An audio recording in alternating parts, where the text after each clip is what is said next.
साहब। अरे ये तो मेरा बेटा है रोहित। लेकिन जब मेरा और मेरे पति का तलाक हुआ था तो ये तो अपने पापा के साथ चला गया था और मेरे पति तो बहुत अमीर थे, फिर ये कबाड़ा क्यों बिन रहा है?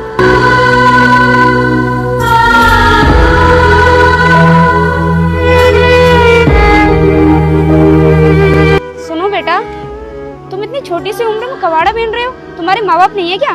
मैम साहब, आप ये जानकर क्या करेंगी? बेटा मैं तुम्हें जानती हूँ इसलिए तुम्हारे बारे में पूछ रही हूँ। क्या मैम साहब, आप मुझे जानती हो? लेकिन मैम साहब, आप मुझे कैसे जानती होगी? मैं तो कबाड़ा बीनने वाला हूँ और आप तो देखने में बहुत अमीर लग रही हो और आपके पास तो ये गाड़ी भी है।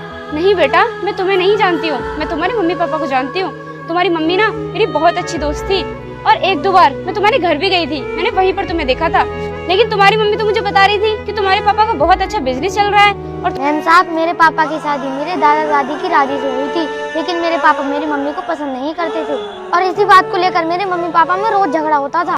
तो बेटा इसमें कौन सी बड़ी बात है, हस्बैंड वाइफ में तो लड़ाई झगड़ा होता रहता है। मैम साहब, हमारे घर में ऐसी वैसी लड़ाई नहीं होती थी। मेरे पापा मेरी मम्मी को बहुत मारते थे और कहते थे तू ये घर छोड़ के चली जा। मेरे पापा ने उन्हें तलाक दे दिया और घर से बाहर निकाल दिया। तो फिर तुम किसकी साइड थे, मम्मी की साइड या फिर अपने पापा की साइड? वैसे तो मैम साहब मैं अपनी मम्मी की साइड जाना चाहता था क्योंकि वो मुझे बहुत प्यार करती थी, लेकिन मैं लालच में आ गया क्योंकि मेरे पापा के पास बहुत पैसा था। तो मैंने सोचा कि मेरे पापा मेरे सारे शौक मुझे पूरे कराते रहेंगे, इसलिए मैं अपने पापा के पास रुक गया। मेरे पापा ने मेरी मम्मी को घर से बाहर निकाल दिया तो उसके बाद उन्होंने दूसरी शादी कर ली।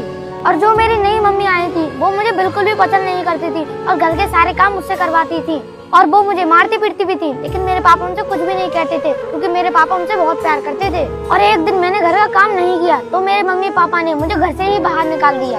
अब मैम साहब, पेट पालने के लिए कुछ ना कुछ तो करना ही पड़ता, इसीलिए अब मैं ये कबाड़ा बीनता हूँ और इसे बेचने के बाद जो भी मुझे पैसे मिलते हैं मैं उसी से अपना पेट भर लेता हूँ।